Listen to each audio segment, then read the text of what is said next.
এখন আখিরি জামানা, অনেক মাওলানা বেরিয়েছে, সব ইয়াহুদ নাসারাদের এজেন্ট। জিজ্ঞাসা করা হচ্ছে, বলছে কালেমা শরীফ নবী পাকের নাম শোনার পরে কি দরুদ পড়তে হবে, পড়া দরকার? বলছে পড়তে হবে না। শুনলে আপনি অবাক হয়ে যাবেন, কি বলছে রে বাবু এরা?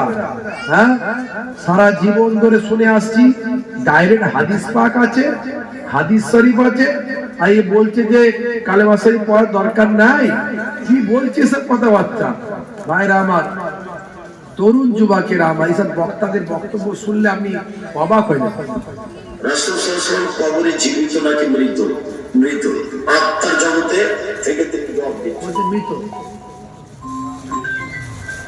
শুনলে আপনি অবাক হয়ে যাবেন। এই সব বক্তব্য, এর নাম হচ্ছে কবরে এই কথা মিথ্যা। এটাই তো তার বাসের আলোচনা। রাসূল সাল্লাল্লাহু আলাইহি ওয়াসাল্লাম কবরে জীবিত নাকি মৃত? মৃত। আত্মার জগতে থেকে তিনি জবাব দিচ্ছেন। নবী বেঁচে আছেন কবরে এই কথা মিথ্যা। এটাই তো তার বাসের আলোচনা। যেমন তেমন নাম করালো আব্দুর রাজ্জাক বিন ইউসুফ, বুঝতে পারছেন? যারা সবসময় হাদিস হাদিস করে না, বলে সব কথাতেই হাদিস চাই, বুঝতে পারছেন?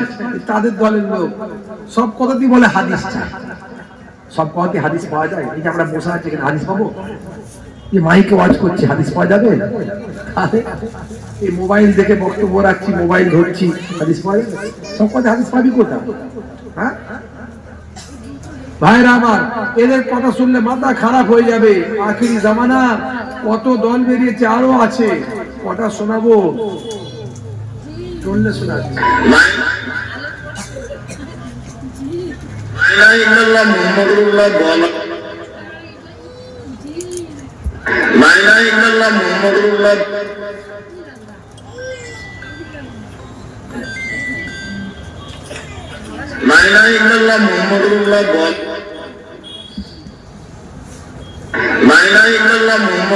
বলার সঙ্গে সঙ্গে সাল্লাল্লাহু আলাইহি সাল্লাম বলা যাবে কি যাবে না? লা ইলাহা ইল্লাল্লাহ মুহাম্মাদুর রাসূলুল্লাহ সাল্লাল্লাহু আলাইহি সাল্লাম বলা যাবে না। মসজিদের দেয়ালের এক পাশে আল্লাহ, তার পাশাপাশি মোহাম্মদ রাখা হারাম, কাবিরা গুনাহ, শিরক। শিরক বড় কথা। এর নাম হচ্ছে আব্দুর রাজ্জাক বিন ইউসুফ। যাই তাই ব্যাপার না, বড় সড় বক্তা, বড় সড় আলে, ভালো আলে। মাঝে মাঝে ইংল্যান্ড ফিনল্যান্ড আরো সব বিদেশ চলে যায়, সব ইসরায়েল চলে যায়। এসব ইয়াহুদ নাসারাদের টাকা এরা পায়, আর এইসব কথা বললে দ্বন্দ্ব লাগাবে, বুঝতে পারছেন তো? এরা ফিতনা ছড়াচ্ছে, এদের প্রচুর ফলোয়ার্স এখন বেড়ে গেছে, আখিরি জামানা।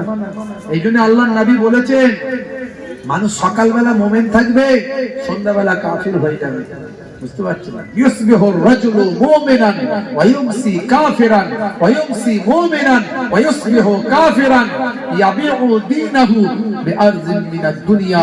মানুষ সকালবেলা মুমিন থাকবে, সন্ধ্যাবেলা কাফির হয়ে যাবে, সন্ধ্যাবেলা মুমিন থাকবে, সকালবেলা কাফির হয়ে যাবে। তারা দ্বীনকে বিক্রি করে দেবে দুনিয়ার পরিবর্তে। এদের বক্তব্যগুলো শুনলে আপনার মাথা খারাপ হয়ে যাবে। বলছে কি? হ্যাঁ, আমার নবীকে তুচ্ছ করে দিচ্ছে, আমার নবীর শান ইজ্জতকে নষ্ট করে দিচ্ছে। এদের সব শুনলে আপনি অবাক হয়ে যাবেন। এরা বলে কি? সমাজে অনেক লোক নাম রেখেছেন আব্দুর রশিদ, আছে না? নাম আছে না আব্দুর রশিদ? এই নাম একটা হারাম, চলবে না, একদম নাই। গোলাম মাহবুদ নাম আছে না? আছে? নাম একটা হারাম, চলবে না। জাহাঙ্গীর নাম আছে, চলবে না। শাহজাহান নাম আছে, চলবে না। ইয়াসিন চলবে না। এসব নাম রাখা চলবে না। যে নামের অর্থ হয় না সে নাম রাখা ইসলামে নাজায়েজ, চলবে না। আল্লাহর নামের আগে আব্দু শব্দ লাগানো যাবে। আল্লাহর নাম রশিদ, আল্লাহর নাম আছে নাকি? এই নামগুলো খুব সাবধান। আপনার বাড়িতে কোরআন মাজিদ আছে, দেখবেন 99টা আল্লাহর সিফাতি নাম আছে, আর রশিদ একটা আল্লাহর নাম আছে। সেটাও জানে না, বলছে নাই।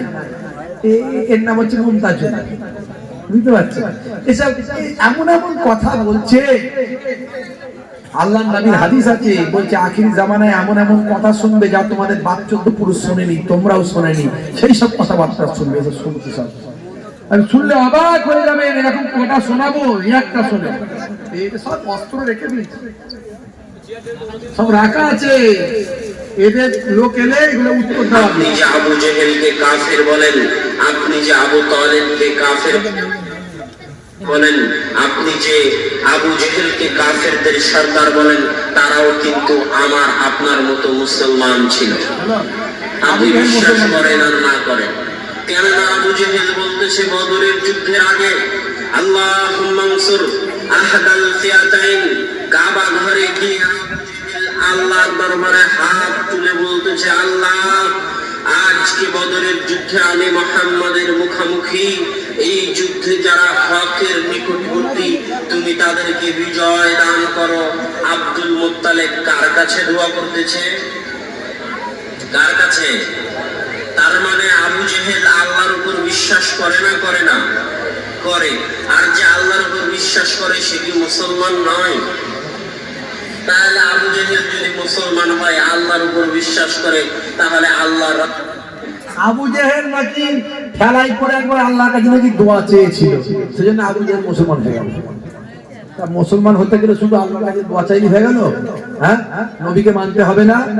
নবীকে মেরে ফেলার জন্য তৈরি, আল্লাহর নবীর উপর নবীকে ধরতে পারলে, মারতে পারলে 100 উট দেবে।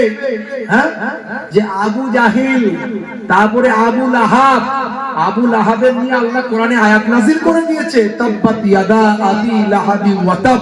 আল্লাহ নিজে বলছে আবু লাহাবের হাত দুটো ধ্বংস হোক। আল্লাহ যাকে বলছে ধ্বংস হোক, এটাকে বলছে মুসলমান। এটাকে বললো জানেন? এটা হচ্ছে আব্দুর রাজ্জাকের ছেলে, আব্দুল্লাহ বিন আব্দুর রাজ্জাক। আখিরি জামানা, এই মোবাইলের যুগে এইসব চলছে, না একটু একটু না বললে, আমরা না বললে অসুবিধা আছে। আপনারা সাধারণ মানুষ বুঝতে পারবেন না, মনে হয় ওরাই ঠিক বলছে। হ্যাঁ, বলছে আল্লাহ মসজিদে আল্লাহর নাম একদিকে, একদিকে আমার নবীর নাম, বলছে রাখা শেখ। শুনলেন? শিরক, হারাম। আরে মিয়া, কোরআনে আমার নবীর সঙ্গে আল্লাহর নাম আছে না নাই? আজানে আমার আল্লাহর সঙ্গে নবীর নাম আছে না নাই? জান্নাতের দরজায় দরজায় আল্লাহর সঙ্গে নবীর নাম আছে না নাই? আল্লাহ নিজে নবীকে নিজের কাছ থেকে বাদ দিলেন না। এই বেটা বাদ দেওয়ার কে? এই বেটা বাদ দেওয়ার কে?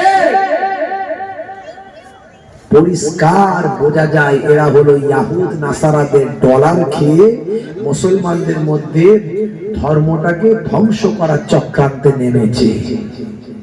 বুঝতে পারছেন? কারণ এরা গবেষণা করে দেখে নিয়েছে, আগামী রিপোর্ট এসছে, ইন্টারন্যাশনাল রিপোর্ট হয়েছে, আগামী 2050 সালের মধ্যে সারা বিশ্বে এখন নাসারাদের ধর্ম 1 নম্বরে আছে। তারা বলছে সেটাকে টপকে গিয়ে আগামী 50 সালের মধ্যে ইসলাম হবে 1 নম্বর ধর্ম। এটাকে ব্রেক করার জন্য তারা চক্রান্ত শুরু করেছে, কিভাবে ব্রেক করা যায়। তার জন্য তারা অনেক কৌশল নিয়েছে, অনেক পথ অবলম্বন করেছে। বুঝতে পারছেন? অনেক পথ নিয়েছে। এই যে দেখছেন না, মাঝে মাঝে আমার নবীকে নিয়ে কার্টুন তৈরি হচ্ছে। হ্যাঁ, কেন? কারণটা কি বলেন? আমার নবীকে নিয়ে কার্টুন তৈরি করলে, সিনেমা তৈরি করলে আমাদের ব্রেন ঠিক থাকবে? থাকবে? জাস্ট একটা উদাহরণ দিই, এইরকম অনেক কিছু আছে, কোরআন পড়িয়ে দেওয়া, আরো অনেক কিছু আছে। এই বিধানসভা ভোটের আগে আরো অনেক কিছু হবে, আরো অনেক কিছু ঘটনা ঘটবে। তো আমার নবীকে নিয়ে যদি কেউ সিনেমা তৈরি করে, কার্টুন তৈরি করে, ব্যঙ্গচিত্র আঁকে, আমাদের ব্রেন ঠিক থাকবে? যে নবী হলো আমাদের ইমাম, আমরা কি করবো তখন? আন্দোলন করব, পথে নিয়ে পড়বো, হ্যাঁ, হই হই করবো, রাস্তা ঘিরে ফেলবো। কেউ একজন বলে দিল সারা সব জায়গায় বন্ধ করে দাও, সব জায়গায় রাস্তাঘাট বন্ধ করে দাও, যতক্ষণ না ক্ষমা চাইবে, ফাঁসি হবে, এই হবে, সে হবে, ছাড়বে না। কি করব? একটা মিডিয়ায় আওয়াজ হয়ে গেল, আপনার রায় করার লোক রাস্তায় চলে গেল, আমু যেমন রাস্তায় চলে গেল। ওর মাঝখানে ওই দলের লোক কিছু আছে, তারাই আপনার মতো টুপি টাপা পরে ওরাই প্রথম আগুনটা লাগিয়ে দেবে। আগুন শুরু হয়ে গেল, তারপর আপনিও তাতে ঘি ঢেলে দিলেন, আপনার তো মাথা গরম এমনি হয়ে আছে, শুরু হয়ে গেল। চারিদিকে পুরাপুরি বাস, লরি, ঘাট, রাস্তাঘাট, দোকান পাড়ি সব পুড়ছে। মিডিয়া এসে গেল, বড় বড় নিউজ হয়ে গেল, সারা বিশ্বের মানুষকে দেখাচ্ছে, দেখো মুসলমানরা সব পুড়িয়ে ফেলছে, মুসলমানরা সব ধ্বংস করে দিচ্ছে, মুসলমানরা সব বরবাদ করে দিচ্ছে, মুসলমানরা কত খারাপ, এরা সব জঙ্গি, এরা সব অমুক, এরা তমুক। এইটাই হলো আসল উদ্দেশ্য, যাতে করে বিশ্বের মানুষকে দেখানো যায় ইসলাম খুব খারাপ ধর্ম। বোঝা গেল? এটা একটা উদাহরণ দিলাম, এটা ওরা করছে, ওরা সাকসেস হচ্ছে। অনেকবার এরকম ঘটনা ঘটেছে, তবে আলহামদুলিল্লাহ এখন মুসলমান একটু বুঝতে শিখেছে। মুসলমান নিশ্চয় আমার নবীকে আঘাত করলে আমাদের হৃদয়ে লাগে, কিন্তু সেটা এমন ভাবে মোকাবেলা করতে হবে যাতে মোকাবিলা করতে গিয়ে ইসলামের বদনাম যাতে না হয়, তারা যাতে তাদের ফাঁদে আমাদের ফেলতে না পারে, তারা ফাঁদ তৈরি করে, সেই ফাঁদে যেন আমরা না পড়ি। আমরা গণতান্ত্রিক পদ্ধতিতে, সাংবিধানিক পদ্ধতিতে আমরা তার মোকাবেলা করার চেষ্টা করব, এবং আমরা চেষ্টা করব যে ইসলামের সৌন্দর্যকে মানুষের কাছে ছড়িয়ে দেওয়া। কিছুদিন আগে একটা মসজিদে একটা ছেলে গিয়ে পেচ্ছাপ করেছিল, শুনেছেন? হ্যাঁ শুনেছেন? আলহামদুলিল্লাহ, এটা তার ভালো একটা উদাহরণ আমরা পেয়েছি যে মানুষ, মুসলমানরা যে আগের থেকে অনেক সচেতন এবং সজাগ হয়েছে, তার একটা প্রমাণ পেয়েছি। মসজিদে পেচ্ছাপ করলে মাথা ঠিক থাকবে? আপনার এখানে হলো কি করতেন? ঠিক থাকতো? মার একটা মেরি সঙ্গে পিটিয়ে মনে ওকে ছাতু পিটা করে সঙ্গে মানে ওকে গুঁড়ো করে ফেলতো মেরে। কথা ঠিক না ভুল?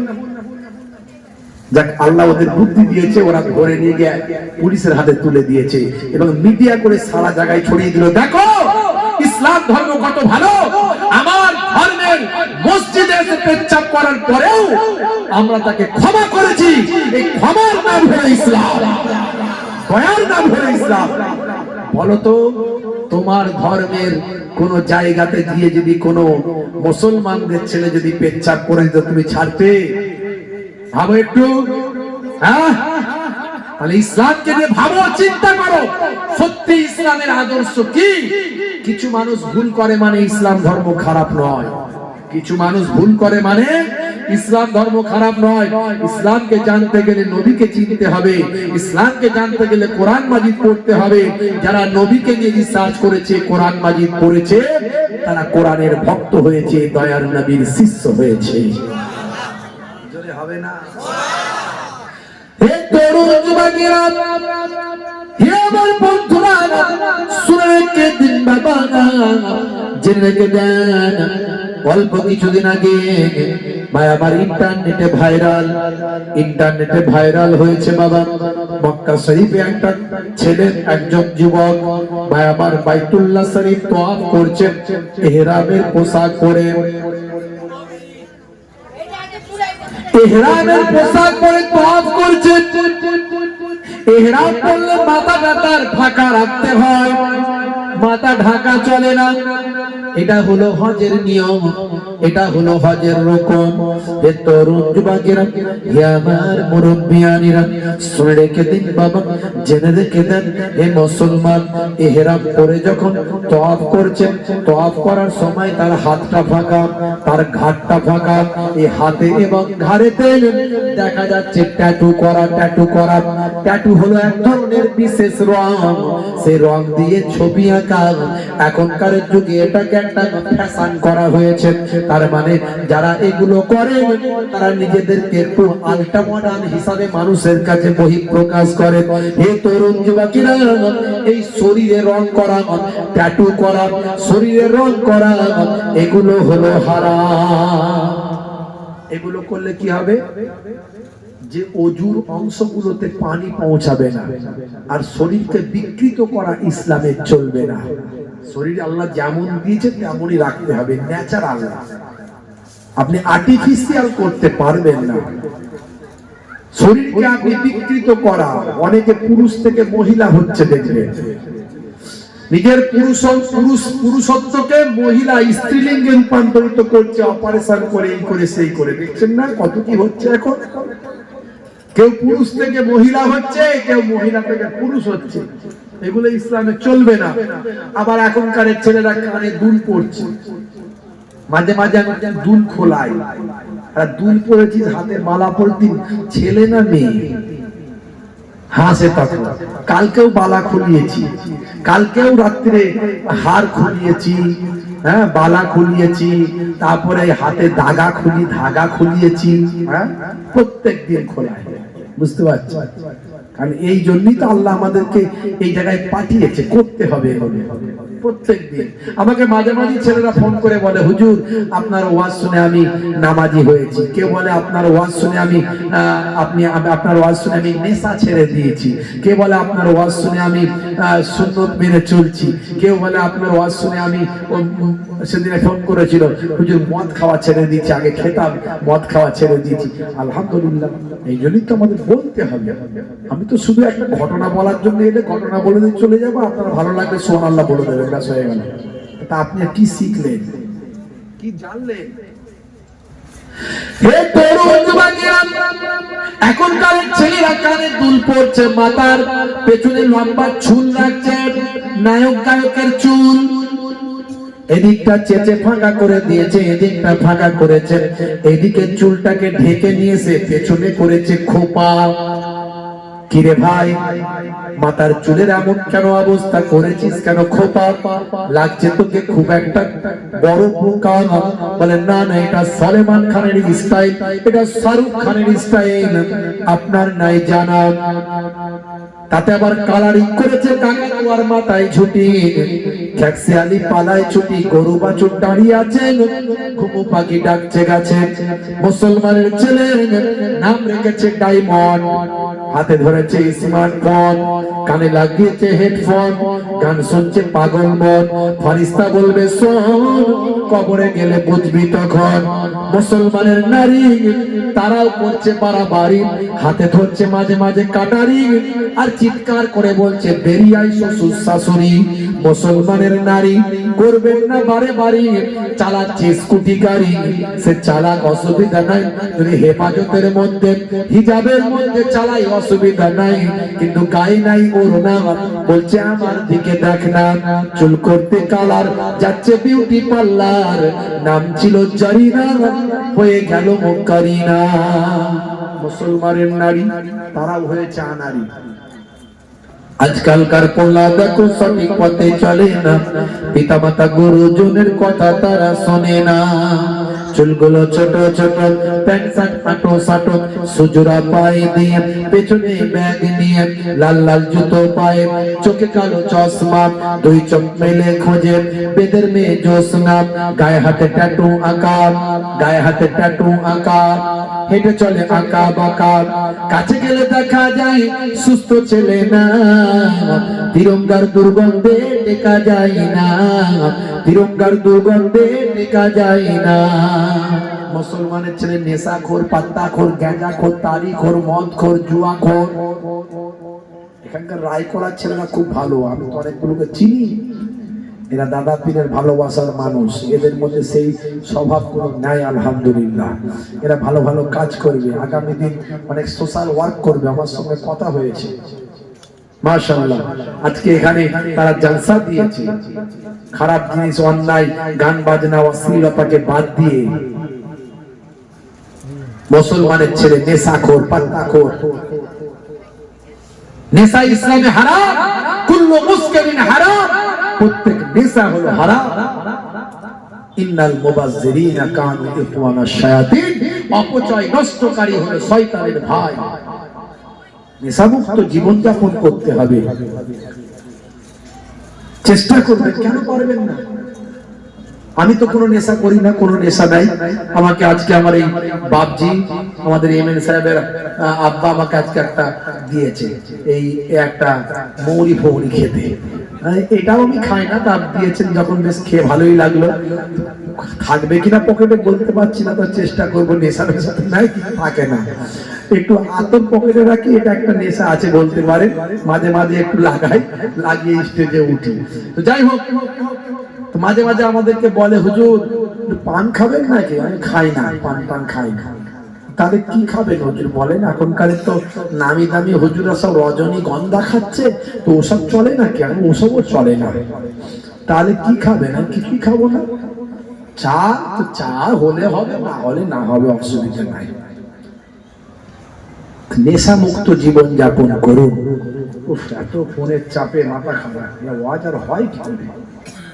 সারাদিনে প্রায় 200-300 খানা ফোন কম বেশি, প্রত্যেকদিন 40-50টা করে জলসা, শুধু বলছি হবে না।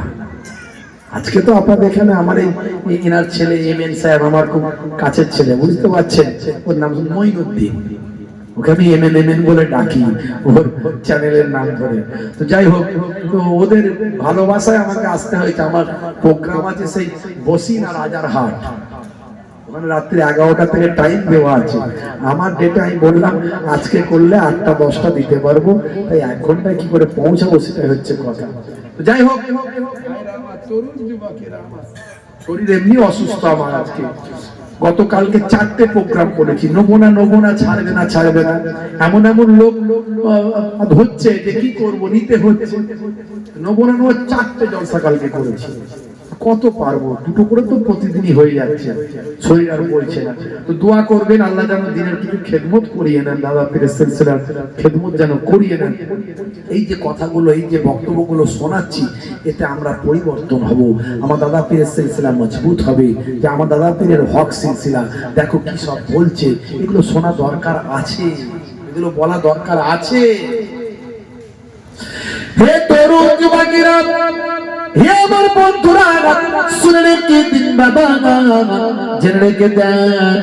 হে মুসলমান, একটুখানি রক্ষা করুন বাবা, একটুখানি লক্ষ্য করুন ভাইরা আমার, তরুণ যুবকেরা, নেশামুক্ত জীবন যাপন করবেন না, নেশামুক্ত জীবন যাপন করুন, নেশাওয়ালা জীবন যাপন করবেন না। ভাই আমার, তিরঙ্গা, গুটকা, গোয়া, জর্দা, খৈনি, তা ভাই আমার যে সমস্ত, এগুলো তো কেউ দূরে থাকার চেষ্টা করুন। আপনার লাইফ বাঁচবে, সময় বাঁচবে, জীবন বাঁচবে, অর্থ বাঁচবে, আপনার স্বাস্থ্য বাঁচবে। ডাক্তারেরা বলছেন এগুলো সব স্বাস্থ্যের ক্ষতি, এগুলো ক্ষতি। আজকে ডাক্তারেরা, স্বাস্থ্য বিশেষজ্ঞরা বলছে 1450 বছর আগে আল্লাহর নবী আগেই বলছেন নেশা মুক্ত জীবন যাপন করো, নেশা হলো হারাম, মদ হলো মারাত্মক নেশা। অনেকে বলে হুজুর এই আপনি মদ করেন বটে, মদ খাও না। আমরা মদ খাই না। কি খাও না? আমরা হচ্ছে মেডিকেল জুস। সেটা কেমন না হুজুর? এটা হলো বিলাতি জিনিস, তো এটা ফলের জুস দিয়ে তৈরি করা, এটা মদ নয় হুজুর, তেমন কিছু নেশার ব্যাপার নয়। একটু মাথাটা বনবন করবে, আর একটুখানি একটু বেশ মনটা একটু চাঙ্গা হয়ে যাবে, এইরকম একটা ব্যাপার, স্বাস্থ্যের জন্য উপকার। সে কি বলে? হ্যাঁ, মদকে মেডিকেল জুস বলে খাচ্ছে। মিলাদুন নবীতে যায়, রমজান মাসে রোজাটা রেখে দেয়, ঈদের দিনে ফাঁস কাতারে নামাজ পড়ে, সাদা কুর্তা পাজামা পরে ভাই, হুজুর দেখলে ছুটে গিয়ে আসসালামু আলাইকুম দেয়। মা বলেছে 1 মাস রোজা রেখেছে, অসুবিধা নাই। আব্বা বলেছে, হুজুর বলেছে, মহিবুল্লাহ হুসাইনের কথাতে ছোট দাড়িটা রেখেছে ভাই। কিন্তু রাত্রি যখন 9টা বাজে, সোফের সামনে গিয়ে হাতটা গলিয়ে দিয়ে বলে, কাকা একটা লাল পানির বোতল চাই। মুসলমানের ছেলে বাঁশবাগানের ঝাড়ে, পুকুরের পাড়ে, নদীর ধারে, রেল লাইনের পাড়ে 3-4 বন্ধু মিলে যখন আবার খায়, তখন বলে, জানিস না হুজুররা বলে কিছু খেলে বিসমিল্লাহ বলতে হয়। খাচ্ছে মদ, বলছে বিসমিল্লাহ বলে খা। আখেরি জামানা। হে জওয়ানেরা, শুনে গেলেন, এক বালতি দুধেতে যদি 1 চিপি মদ, 1 চিপি কুকুরের পেচ্ছাপ দেওয়া হয়, ওই দুধটা কি আর কেউ খাবে? খাবে না। যদি জানতে পারে এটা কুকুরের পেচ্ছাপ, হে তরুণ যুবকের, গন্ধ পাক আর নাই পাক, কুকুরের পেচ্ছাপের গন্ধ পাক আর নাই পাক, টেস্ট পাক আর নাই পাক, সেন্ট পাক আর নাই পাক, দেখতে পাক আর নাই পাক, যদি বুঝতে পারে 1 বালতি দুধেতে, গরুর দুধে 1 বালতি গরুর দুধে এক চিপি কুকুরের পেট চা দেওয়া আছে, কোন মানুষ সেটা আর খাবে না। ভাই আমার সেটা টেস্ট পাক আর নাই পাক, অনুরূপ আপনার শরীরে আপনি মদ যদি ঢুকিয়ে দেন, ভাই আমার সেটাই নেশা হোক আর নাই হোক, সেটা টেস্ট থাক আর নাই থাক, সেটা ফলের মতো হোক বা অন্য কিছু হোক, মদ যদি মদই হয় শরীরটা নাপাক হয়ে যায়। শরীরের গোস্ত পোস্ত গুলো সব হারাম হয়ে যায়, তাই মদ থেকে বাঁচবেন যুবকেরা, ভাইরা আমার, তরুণ যুবকেরা আমার, নেশামুক্ত জীবন যাপন করার চেষ্টা করুন। এখনকার জর্দা গুলো বেরিয়েছে সব 120, 420, 720, তারপরে আরো সব কি সব এখন শনি মন্দির কলি মন্দির জর্দা বেরিয়েছে, বুঝতে পারছো? সবের ভিতরে কেমিক্যাল, সবের ভিতরে কেমিক্যাল, এগুলো স্বাস্থ্যের জন্য ক্ষতি। সাদা পান খাবে, পান খাচ্ছেন সাদা পান খান। আগের যুগের জর্দা আলাদা ছিল, দোকটা আলাদা ছিল। সাদা পান খাওয়া অভ্যাস করুন। কেন নেশা করবে?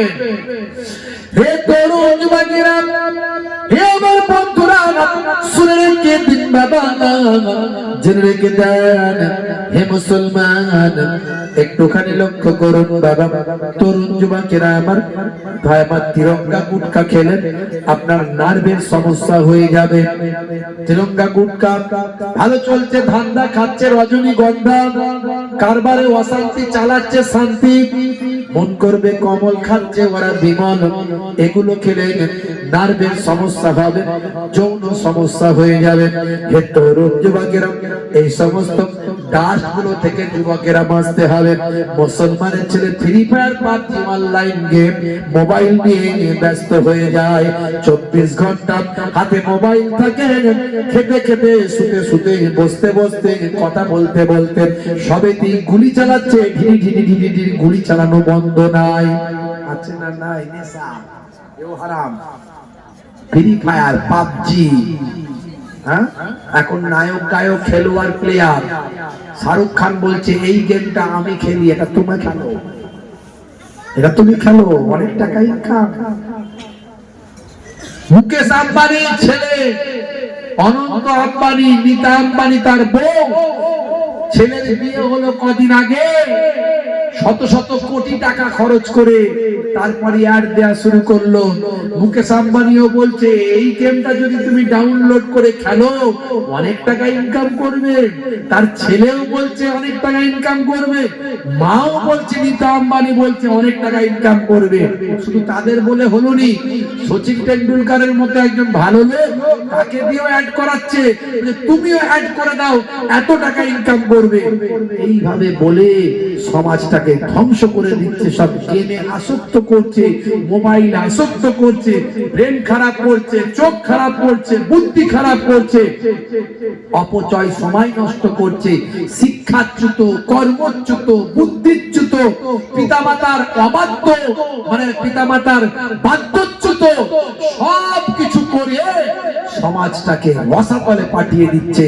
এই সমস্ত লোকগুলো আমার আপনার ঘরে সহজ সরল ছেলেরা বোঝে না, এই সব নিয়ে ব্যস্ত। এগুলো সব হারাম, নেশা হলো হারাম, এগুলো সব নেশা। নেশা থেকে বাঁচতে হবে যুবকেরা। যারা এই নেশা করবে, অপচয় খরচা করবে, শয়তানের ভাই। আল্লাহর কোরআন বলছে, আমি বলছি না, অপচয় খরচাকারী শয়তানের ভাই। এই যে ভাই আমার ঘন্টার পর ঘন্টা ব্যাটারি খরচা করছে, পয়সা খরচা করছে, বুদ্ধি খরচা করছে, সময় খরচা করছে, এগুলো সব অপচয়। এই অপচয় খরচা করে শুধু হারাম কাজ করছে না, বরং ওই সমস্ত ছেলেগুলো যারা free fire, PUBG, online game ঘন্টার পর ঘন্টা খেলে, এরা সব শয়তানের ভাইতে পরিণত হচ্ছে। যাদের মোবাইল এগুলো আগে সব ডিলিট করতে হবে। মোবাইলে অশ্লীলতা, ভিডিও, বাজে বাজে গান, অশ্লীল ছবি, অশ্লীল ভিডিও শেয়ার করছে। এখানে তিরঙ্গা খাচ্ছ, বাইরে চলে যাবে। নাক দেখে তো, নাক বুঝতে পারলেন, নাকটা কিরম বুঝতে পারলেন? খাচ্ছে ওখানে, মাঝে মাঝে মুসাফা করতে আসে, আসসালামু আলাইকুম, ওইখানে চেবাচ্ছে, বুঝতে পারছেন, কমিটির ছেলে। হুজুর আসসালামু আলাইকুম, মাল ঢোকানো আছে, মাল ঢোকানো আছে। সর্বনাশ করেছে, এটা আমার একদম সহ্য হয় না, বমি পেয়ে যায়, ভয়ঙ্কর লাগতো। বিড়ি সিগারেট আর তিরঙ্গা গুটকার গন্ধ একদম দূর থেকে। মদ খেয়ে তো আমার সামনে আসে না, এগুলো খেয়ে আসে মাঝে মাঝে, বুঝতে পারছি। দেখেছেন, ফোন শুধু মাথা খারাপ করে দেবে, আমার ফোনটা সাইলেন্ট করতেও ভুলে যাচ্ছি। তো যাই হোক, তো একদম সহ্য হয় না। ওই দূর থেকে বলে, কমিটির ছেলে জলসায় গেলে হুজুর আসসালামু আলাইকুম, তখন বুঝতে পারি মাল ভিতরে ঢোকানো আছে। আমি মাথা খারাপ, সর্বনাশ করেছে, আমার তো একদম সহ্য হয় না। তো আমার দিকে আসছে, তো মুসাফা করবে, এবারে মুসাফা করবে। আমি মুখটাকে ঘুরিয়ে নিয়ে হাতটা বাড়িয়ে দিই, ওয়ালাইকুম আসসালাম। বলে আমার মুখ অটোমেটিক হয়ে যায় ওয়ালাইকুম আসসালাম, বুঝতে পারছি। তো মুসাফা কিন্তু হলে কি হবে, যেখানে বাঘের ভাই সেখানে কি সন্ধে হয়, এই কথা ঠিক না বল? ও তো শুধু মুসাফা করে ক্ষান্ত হবে না, ও আমার কানে কানে কথা বলবে। ওই অবস্থায় কানের কাছে এসে বলছে, ও তো দোয়া করবে,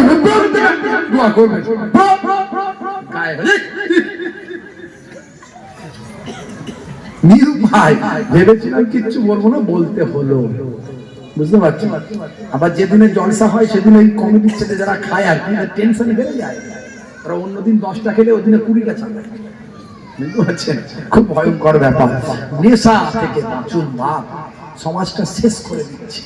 হাতে পয়সা পড়ে যাচ্ছে ছোটবেলায়, ছেলেদেরকে পড়াশোনা করার, শিক্ষিত বানান। সবাইয়ের মাথায় বুদ্ধি আল্লাহ দিয়েছে, সেই বুদ্ধিটাকে কাজে লাগান, আপনি অবাক হয়ে যাবেন। আমাদের এই এমএন ভাইয়ের আমাদের এনার ছেলে ঘরে বসে বসে বাল্ব তৈরি করে ফেলছে, এরকম হ্যালোজেন লাইট তৈরি করে ফেলছে। এত লাইট, চোখে তাকালাম তো চোখটা কিরকম হয়ে গেল, ওই আমাকে দেখিয়েছে, আমার চোখ কিরকম হয়ে গেল। বাপ, এত লাইট নিজের হাতে করে তৈরি করছে। বলে হুজুর আল্লাহ দোয়া করেন যেন আগামী দিন কারখানা করতে পারি। নিশ্চয়ই পারবে, চেষ্টা করো, নিশ্চয়ই পারবে, একটা ব্র্যান্ড তৈরি হয়ে যাবে। বুদ্ধি আল্লাহ দিয়েছে কারো না কারো, সেটাকে ঘষা মাজাটা ঠিক টাইমে করলি ওটাই এপিজে আব্দুল কালাম হয়ে যাবে, ওটাই এপিজে আব্দুল কালাম হয়ে যাবে। আমাদের ঘষা মাজার অভাব।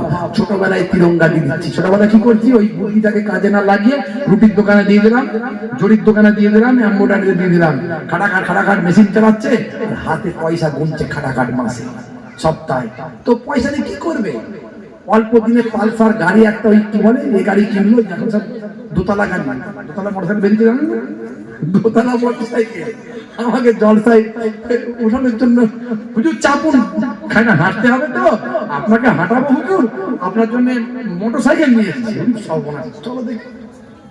মোটরসাইকেলে উঠতে গিয়ে দেখি দোতলা মোটরসাইকেল, নিচে ড্রাইভারের সিট এখানে, প্যাসেঞ্জারের সিট এইখানে। কি কোম্পানি ভাই, কি বলেছিল আমার মনে নেই, এখন নামটার মনে নাই। আমি মনে হয় একটি ড্রাইভারের ঘাড়ে বসবো নাকি, তোমার ঘাড়ে বসবো আমি? কারা চাপে, বলে চাপার লোক আলাদা আছে।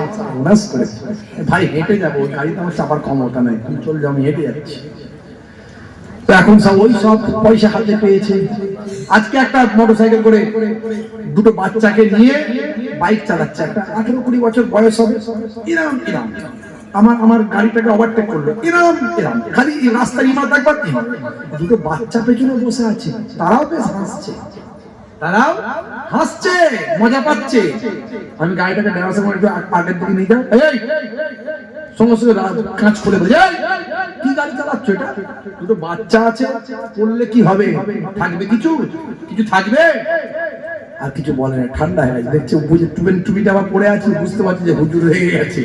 তো ভাইরা আমার পয়সা পেয়ে গেছে, ছোটবেলায় পয়সা পেয়ে যাচ্ছে। যে সময় বই দরকার হাতে, পেন দরকার হাতে, সে সময় হাতে পয়সা। তো তিরঙ্গা খাবে না তো কি খাবে? গুটকা খাবে না তো কি খাবে? আপনার ছেলেগুলোকে মানুষ করুন, তবে সমাজটা উন্নতি হবে, ভবিষ্যৎটা উজ্জ্বল হবে, তবে সঠিক পথে ওইতে চলতে পারবে, সমাজ সুন্দর হবে। হে তরুণ যুবকেরা, হে আমার বন্ধুরা, শুনে রেখে দিন বাবা, একটা মজার ঘটনা বলি, বাস্তব উদাহরণ বলি। ইতিহাস থেকে আপনাদের মাঝখানে বলে দিয়ে যায়, আব্বাসীয় খলিফা, খুব নামকরা খলিফা, নাম হলো বাদশাহ হারুন আর রশিদ। হে তরুণ যুবকেরা, বাদশাহ হারুন আর রশিদ তিনি প্রথম অবস্থায় মাঝে মাঝে মদ্যপান করতেন। বিদেশি দূতদেরকে নিয়ে, সঙ্গী সাথীদেরকে নিয়ে, নিজের সভাসদদের মধ্যে বিশেষ ব্যক্তিত্বদের নিয়ে মাঝে মাঝে তিনি গোল্টে বিল করে একটু মাঝে মাঝে মদ্যপান করতেন। তখন তিনি অতটা ধার্মিক ছিলেন না, পরবর্তীকালে অনেক বড় ধার্মিক আল্লাহওয়ালা হয়ে গিয়েছিলেন। এই তরুণ যুবকেরা, তার স্ত্রীর নাম হলো বেগম জুবাইদা, নাম শুনেছেন? মস্ত বড় আল্লাহর নেক বান্দি ছিলেন বেগম জুবাইদা। ভাই আমার, পানির জন্য নাহার তৈরি করে দিয়েছিলেন। সৌদি জমিনে গেলে আপনি পাবেন, হজে গেলে দেখতে পাবেন জুবাইদা নাহার আজও সেখানে বিদ্যমান আছে, দেখা যাবে। আজকে শুকিয়ে গেছে, আমাদেরকে দেখিয়েছে। এটাই হলো বেগম জুবাইদা নাহার। তিনি হজে এসেছিলেন, এখানে পানির ব্যবস্থার জন্য নাহার তৈরি করেছিলেন বেগম জুবাইদা নাহার। আজও সেই নাহারটা হলো এটা, কিন্তু শুকিয়ে গেছে এখন। হে তরুণ যুবকেরা, হে আমার বন্ধুরা, হে আমার মুরব্বিয়ানেরা, পরবর্তীকালে বাদশাহ হারুন আর রশিদ মস্ত একজন আল্লাহর ওলি হয়ে গিয়েছিলেন, আলেম হয়ে গিয়েছিলেন। কিন্তু প্রথম অবস্থায় তিনি মাঝে মাঝে কি করতেন? মাঝে মাঝে তিনি প্রথম অবস্থায় মদ্যপান করতেন। মনে রাখবেন, আগের যুগের যদি আপনি ইতিহাসগুলো পড়েন, প্রত্যেকটা রাজা বাদশাহ সাকসেসের পেছন দিকে একজন আল্লাহর ওলির সাপোর্ট ছিল। একজন আল্লাহর ওলি পেছনে লেগে থাকতো, যাতে রাজা বাদশাকে হেদায়েত করা যায়। দেখবেন পেছনে একজন করে আল্লাহ ওলি ঠিক লেগে থাকতেন। হ্যাঁ, এখনো যারা ভালো নেতা আছে তাদের পেছনে দেখবেন একজন নিশ্চয় আলেমের ঠেল আছে। এটা খেয়াল করবেন, পেছনে ব্যাকগ্রাউন্ডে একটা আলেমের ঠেল আছে, তাই সে ওই রকম ভালো নেতা হয়ে জীবন যাপন করছে। হে তরুণ যুবকেরা, হে আমার বন্ধুরা, শুনে রেখে দিন বাবা, জেনে রেখে দেন। হে মুসলমান, একটু লক্ষ্য করুন। এমন সময় দেখতে পাওয়া যায়, সেই জামানায় একজন আল্লাহর মাহবুব বান্দা ছিলেন, আল্লাহ তার বেশ বান্দা ছিলেন, ওলি বান্দা ছিলেন, একজন অন্য পর্যায়ের একজন আল্লাহর ওলি। ওলি আল্লাহদের অনেক ক্যাটাগরি হয়, এই তার মধ্যে একজন অন্য পর্যায়ের আল্লাহর ওলি। ভাইরা আমার, তার নাম হলো দরবেশ বাহালুল দানাব। তার নাম হলো বাহালুল দানাব, যিনি একজন দরবেশ ছিলেন, মস্ত বড় আল্লাহর মাহবুব বান্দা ছিলেন, যিনি বাড়ি ঘরে থাকতেন না, গাছতলায় রাত কাটাতেন, কখনো গোরস্থানে রাত কাটাতেন, কখনো বা নদীর পাড়েতে রাত কাটাতেন, কখনো জঙ্গলে রাত কাটাতেন, ইবাদত করে করে কাটিয়ে দিতেন। কখনো কিছু খেতেন, কখনো না খেয়ে থাকতেন, রোজা রাখতেন। এইভাবে জীবন যাপন করতেন। লোকে তাকে পাগল মনে করত, যারা বোঝে না, তারা জানে না, তারা তাকে পাগল মনে করত। অনেকেই পাগল মনে করত, এদিক ওদিক ঘুরে ঘুরে বেড়াতেন। হে তরুণ যুবকেরা,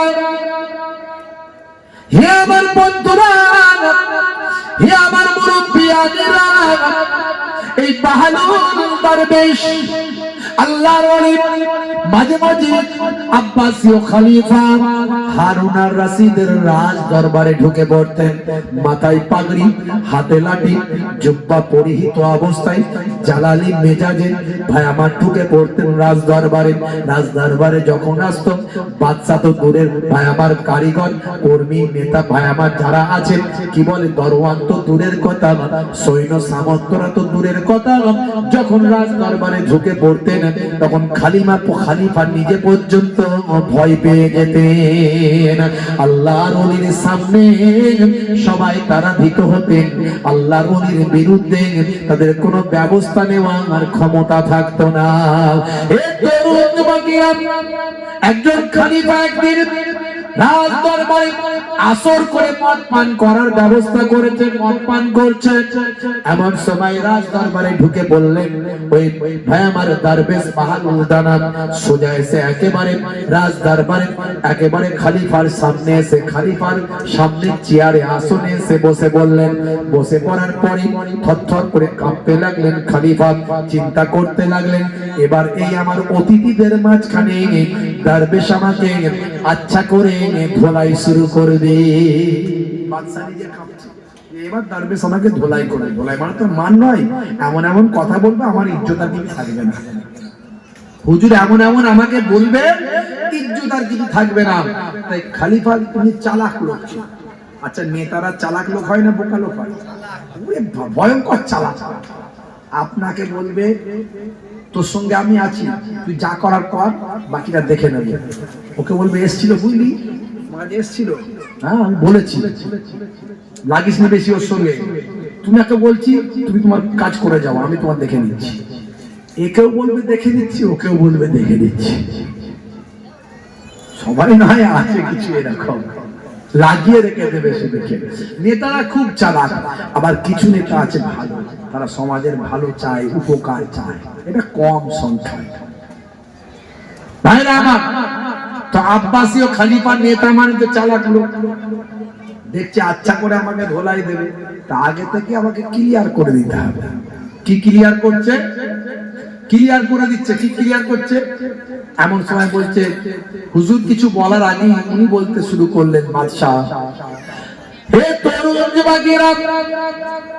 এমন সময় বাদশাহ বলা শুরু করলেন, ও দরবেশ, আমি আপনার কাছে একটা কথা বলতে চাই। বলে কি কথা? আমি এখানে যেটা খাচ্ছি আপনি নিশ্চয় কিছু বলবেন, কিন্তু এটা হলো জুস। এটা কি? এটা জুস। আচ্ছা বলুন তো হুজুর, কেউ যদি আঙ্গুর খায় এতে কি কোনো দোষ আছে? বলে না। আচ্ছা বলুন তো দেখি, ওই ব্যক্তি আঙ্গুর খাওয়ার পরে যদি পানি খায় এতে কি কোনো দোষ আছে? বলে না, থাকতে পারে না। দোষ কিসের? আচ্ছা বলুন তো দেখি, ওই ব্যক্তি আঙ্গুর খাওয়ার পরে পানি খেয়েছে, এই আঙ্গুর খাওয়ার পরে কিছু সময় পর পানি খেয়েছেন, আবার পানি খাওয়ার পরে ওই ব্যক্তি একটুখানি রোদেতে গিয়ে রৌদ্রে গিয়ে বসেছে, এতে কি কোনো দোষ আছে? বলে না, থাকতে পারে, দোষ নাই। আগে আসবো, একটু আগে আগে আসেন, একটু আগে আগে আসেন বাবা আমার, একটু আগে আগে আসেন। এই সামনের দিকটা একটু আগে আগে, বসে বসে চলে আসেন, বসে বসে, বসে বসে একটু আগে চলে আসেন। একটু কালেমা জিকির লা ইলাহা ইল্লাল্লাহ।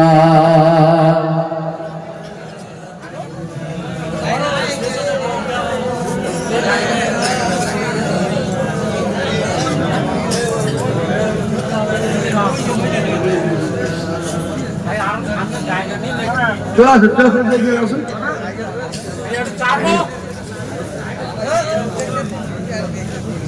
বলবে হে তরুণ যুবকেরা, হে আমার বন্ধুরা, শুনে রেখে দিন বাবা, জেনে রেখে দেন। তাহলে কি বললাম? খলিফা তখন আমার দরবেশ বাহালুল দানাকে বলছে, আচ্ছা বলুন তো দেখি, কেউ যদি আঙ্গুর খায় এতে কি কোনো দোষ আছে? বলে না। বলে ওই ব্যক্তি কিছু সময় পর যদি আবার পানি খায় কোনো দোষ হবে? বলে না। আবার ওই ব্যক্তি কিছু সময় পরে আঙ্গুর পানি খাওয়ার কিছু সময় পরে যদি রৌদ্রে গিয়ে বসে তাতে কি কোনো আপত্তি আছে, অসুবিধা আছে? বলে না। বলে আমি যেটা খাচ্ছি এটা হলো জুস, এটা হলো ফলের, হ্যাঁ, এটা মদ নয় হুজুর। হে তরুণ যুবকেরা, হে আমার বন্ধুরা, শুনে রেখে দিন বাবা, জেনে রেখে দেন। এমন সময় দরবেশ বাহালুল দানা বললেন, কি বলতে চাইছেন বাদশাহ জাহাপনা? আমি বুঝতে পেরেছি, তবে শোনেন। আচ্ছা বলুন তো বাদশাহ জাহাপনা, আপনার মাথাতে যদি কিছুটা মাটি দিয়ে একটু লাগিয়ে দেওয়া হয়, মাটি লাগিয়ে একটু লেপে দেওয়া হয়, লাগিয়ে দেওয়া হয়, মাথাটা নোংরা হবে, তাতে কি আপনি মরে যাবেন? বলেন না। ধুলি তো পরিষ্কার। আচ্ছা বলেন তো দেখি, মাথায় কিছুটা মাটি দেওয়ার পরে যদি আবার একটু পানি দেওয়া হয়, পানি দিয়ে একটু লেপে দেওয়া হয়, তাতে কি আপনি মরে যাবেন? বলেন না, ধুলি পরিষ্কার।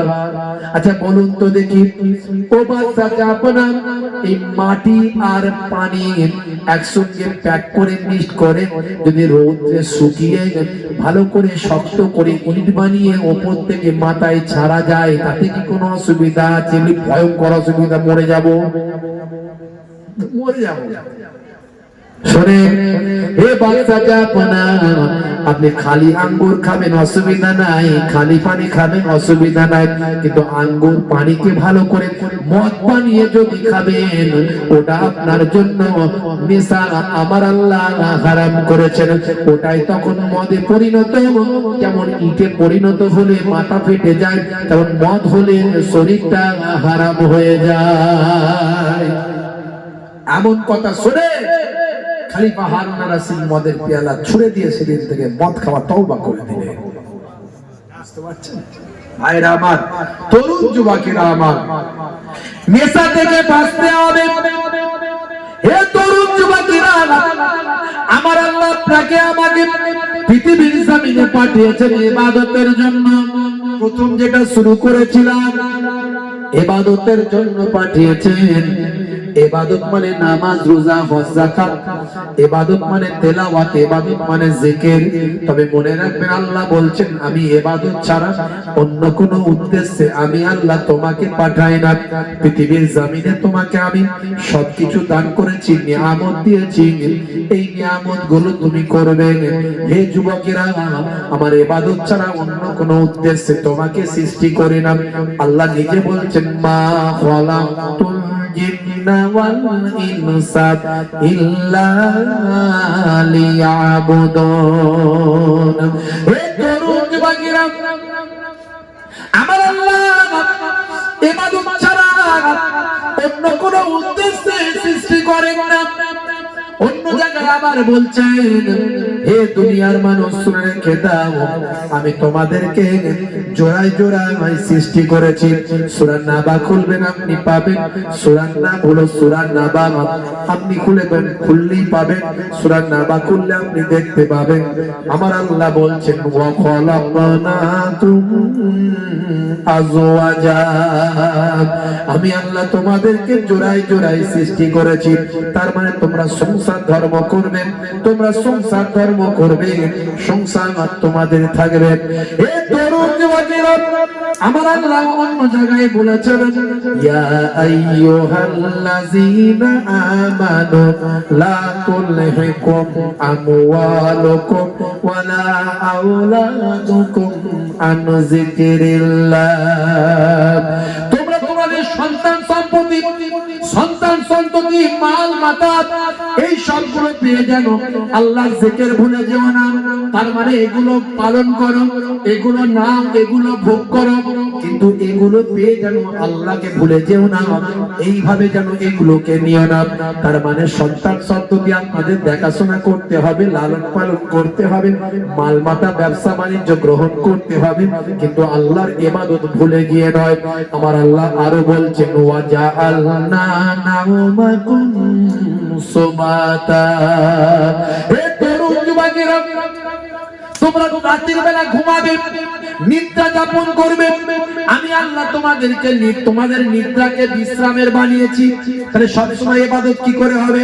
সবসময় ইবাদত বলতে ঘুমাবেন। ঘুমের জন্য আল্লাহ বলছেন তোমাদের ঘুমের দরকার আছে, তোমরা ঘুমাবেন। তাহলে সবসময় ইবাদতও বলছেন, আবার ঘুমের কথাও বলছেন। হে তরুণ যুবকেরা, আমার আল্লাহ অন্য জায়গায় বলছেন, ওয়াজআলনাল লাইলা লিবাসা, আমি আল্লাহ তোমাদের জন্য রাতকে পোশাক বানিয়ে দিয়েছি। পোশাক মানে হলো রাতের পোশাক, শরীরকে ঢেকে রাখে। আর যখন রাতের বেলা তুমি ঘুমাবে, শরীর তোমাকে, রাত তোমাকে ঢেকে রাখবে, অর্থাৎ অন্ধকারের ভিতরে তুমি থাকবে। এখানে একটা বিজ্ঞান বলে দিই, সায়েন্স বলে দিই, ছোট্ট করে শুনে রাখুন, একটু মন দিবেন, আমার দিকে মন দিন, অন্যদিকে দেখার দরকার নাই, কারণ কথা খুব কম সময় নাই, এখনই শেষ করব। বন্ধুরা আমার, এখানে একটা সায়েন্স বলে দিই, বিজ্ঞান বলে দিই, শুনে রাখুন। হে তরুণ যুবকেরা, কেন কোরআন মাজিদ পৃথিবীর জমিনে এত ব্যাপকতা তৈরি করছেন, কেন কোরআন মাজিদ এত ছড়িয়ে পড়ছেন? কোরআন মাজিদ হলো আমার আল্লাহ সবচেয়ে, আমার নবীর সবচেয়ে বড় মুজিজা। আল্লাহর বাণী আজও সত্য, চিরসত্য, কাল কিয়ামত পর্যন্ত সত্য থাকবে। পৃথিবীর কোন মানুষ পরিবর্তন করতে পারেনি 1450 বছর ধরে, আর আগামীতেও পারবে না। দু চারটে কোরআন মাজিদ পুড়িয়ে দিলাম, হাজার হাজার কোরআন মাজিদ পুড়িয়ে দিলাম, একটা যদি হাফেজে কোরআন বেঁচে থাকে কিয়ামত পর্যন্ত, আবার কোরআন মাজিদ জিন্দা থাকবে। হে তরুণ যুবকেরা, হে আমার বন্ধুরা, আমার আল্লাহ বললেন, কি বললেন? ওয়াজআলনাল লাইলা লিবাসা, রাতকে তোমাদের জন্য পোশাক বানিয়েছি। পোশাক শরীরকে ঢেকে রাখে, রাত তোমাদেরকে ঢেকে রাখবে, অর্থাৎ অন্ধকারে থাকবে। আমার আপনার নবী আরো ক্লিয়ার করে বললেন, বুখারী শরীফের হাদিস 5624 নম্বর হাদিস, হযরত জাবের রাদিয়াল্লাহু তাআলা আনহু থেকে বর্ণিত। আন জাবেরিন আন্না রাসূলুল্লাহ সাল্লাল্লাহু আলাইহি ওয়াসাল্লাম ক্বালা রাসূলুল্লাহ সাল্লাল্লাহু আলাইহি ওয়াসাল্লাম আতফিউল মাসাবিহা ইযা রাকাতুম, যখন তোমরা, আল্লাহর নবী বলেন, যখন তোমরা ঘুমাতে যাবে আলোটা, লাইটটা নিভিয়ে দেবে, অর্থাৎ অন্ধকারের মধ্যে তোমরা থাকবে। এ তরুণ যুবকেরা, এখন সায়েন্সের সময়, বিজ্ঞানের যুগ, গুগল আছে, ইন্টারনেট আছে, সার্চ করে দেখুন। সায়েন্স বলছে মাথা থেকে কম বেশি 5 ধরনের হরমোন বের হয়, নিঃসৃত হয়। তার মধ্যে গভীর ঘুমে যখন আচ্ছন্ন থাকে, চোখ যদি অন্ধ হয়, আমার এই পরিবেশটা যদি অন্ধকার থাকে, ব্যক্তি যদি গভীর ঘুমে আচ্ছন্ন থাকে, ঘরে যদি আলো বন্ধ থাকে, অর্থাৎ অন্ধকারের মধ্যে যদি আপনি ঘুমান, চোখ যদি ব্রেনকে সিগন্যাল দেয় যে অন্ধকারের ভিতরে আছি, এবং ব্যক্তিটি গভীর ঘুমে যদি আচ্ছন্ন থাকে, মাথার পেছন সাইড থেকে একটা হরমোন নিঃসৃত হয়। এই হরমোনটাকে সায়েন্স বলছে মেলাটোনিন হরমোন। এই মেলাটোনিন হরমোনটা শরীরের মাথার পেছন সাইড থেকে বের হয়ে রক্তের সঙ্গে মিশ্রিত হয়, মিশে যায়। মিশে গিয়ে আপনার আমার শরীরের মধ্যে কি করে শোনেন ভাই, আমার সায়েন্স বলছে রক্তের সঙ্গে মিশে গিয়ে ক্যান্সারের মতো ভয়ঙ্কর জীবাণু থেকে শরীরকে রক্ষা করে। আজকের গবেষণায় বের হলো ভাই, আমার সায়েন্স বলছে অন্ধকারের ভিতরে ঘুমাও। আজকে তারা বলছে 1450 বছর আগে আল্লাহর কোরআন, রাসূলের হাদিস বলছে তোমরা অন্ধকারের ভিতরে ঘুমাও। জোরে হবে না? জোরে হবে না? একটা উদাহরণ দিলাম, অনেক উদাহরণ আছে, ইন্টারনেটে সার্চ করলে পাবেন। 20-25 হাজার বক্তব্য আমার আছে ইন্টারনেটে, পাবেন। জি হ্যাঁ, হে যুবকেরা, শুনে রেখে দেন, যে কথা বলতে চাইছিলাম, আমার আল্লাহ বললেন তোমাদেরকে ইবাদতের জন্য সৃষ্টি করেছি। ইবাদত মানে সবসময় ইবাদত, ইবাদত ছাড়া অন্য কোনো উদ্দেশ্যে নয়। কিন্তু আমার আল্লাহ বললেন দিনের বেলা তোমাদের রুজি রুটির জীবিকার ব্যবস্থা করেছি। ওয়াজআলনান নাহারা মাআশা, আর দিনকে করেছি জীবিকা সংগ্রহের মাধ্যম। দিনের বেলা কাজ করবে, রুজি রুটির তালাশ করবে, ব্যবসা বাণিজ্য করবে, চাষবাস করবে, মাঠে যাবে, খেতে যাবে, ইনকামের ব্যবস্থা করবে। এই তরুণ যুবকেরা, আমার আল্লাহ নিজেই বলছেন সব সময় মসজিদে থাকবে না। কিছু মানুষ সব সময় মসজিদে থাকে, মনে করে মনে এটাই ঠিক না। তোমার সন্তান আছে, তাকে কে দেখবে? তোমার মেয়ে আছে, তার দেখাশোনা কে করবে? তোমার স্ত্রী আছে, তার হকটা কে পূরণ করবে? সূরা জুমআ খুলুন, আমার আল্লাহ বলছেন ফাইজা কুদিয়াতিস সালাত ফান্তাসিরু ফিল আরদ ওয়াবতাগু মিন ফাদলিল্লাহ। নামাজ খতম হয়ে গেছে, চলো বেরিয়ে যাও মসজিদ থেকে, নামাজের সময় নামাজ পড়বে, মসজিদ থেকে চলে যাবে। আবতাগু মিন ফাদলিল্লাহ, তুমি জমিন পাক জমিনে ছড়িয়ে পড়ো এবং রুজি তালাশ করো। আমি আল্লাহ আমার নিয়ামত করো, নিয়ামতের তালাশ করো। ব্যবসা বাণিজ্যের ব্যবস্থা করো, মাঠে যাও, ঘাটে যাও, চাষে যাও, ব্যবসায় যাও, কারবারে যাও, ব্যবসায় যাও, দোকানে যাও, রুজি তালাশ করো। রুজি তালাশ করে তুমি তোমার সন্তান পরিবার পরিজনদের মুখে আহার তুলে দাও। জোরে হবে না? আল্লাহ বলছেন যে আমি ইবাদত ছাড়া অন্য কোনো উদ্দেশ্যে নাই। আরো এরকম অনেক অনেক আয়াত বলা যাবে, এগুলো থেকে অনেক বলা যাবে। তো যাই হোক, আল্লাহ বলছেন যে আমি রুজি রুটির জন্য আমি তোমাদের ইবাদতের জন্যই সৃষ্টি করেছি, ইবাদত ছাড়া অন্য কোনো উদ্দেশ্য নয়। তাহলে এত কিছু আবার আল্লাহ বলছেন দিনের বেলা কাজ করার জন্য, রাতের বেলা ঘুমানোর জন্য, নিদকে বিশ্রামের জন্য, সন্তানদেরকে মানুষ করার জন্য। যে আল্লাহ বলছেন ইবাদত ছাড়া অন্য কোনো উদ্দেশ্য আমার নাই, তোমাদের সৃষ্টি করেছি, আবার সে আল্লাহ এগুলো করতে বলছেন। ব্যাখ্যাটা কেমন হবে? ব্যাখ্যাটা এরকম হবে যে কাজও করবে নবীর সুন্নতের তালিকায়, সন্তানদের লেখাপড়া, দেখাশোনা, ব্যবসা বাণিজ্য, চাষবাস, কাজকর্ম, দিনের বেলা রুজির তালাশ, রাতের বেলা ঘুমটাও যখন যাবে নবীর তালিকায়। আল্লাহর নবী বলছেন যখন ঘুমাবে ডান দিকে কাত হয়ে ঘুমাও। ঘুমানোর আগে ঘুমের একটা হক আছে, ঘুমের আদব আছে। বাহালুল দানা বলেছিলেন, দরবেশ বাহালুল দানা বলছে ঘুমের আদব আছে। শাহ ওলিউল্লাহ, সম্ভবত শাহ ওলিউল্লাহ মুহাদ্দিস দেহলভী না কি যেন মনে পড়ছে না নামটা, আল্লাহর একজন যোগ্য আলেম, তিনি বাহালুল দানার নাম শুনে গেলেন।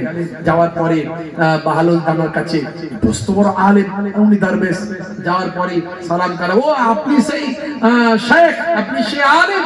হ্যাঁ। বলছে তা আপনি আমার কাছে কেন এসেছেন? কিছু উপদেশ নেওয়ার জন্য আপনার কাছে, আপনি দরবেশ মানুষ, মস্ত বড় আল্লাহর ওলি।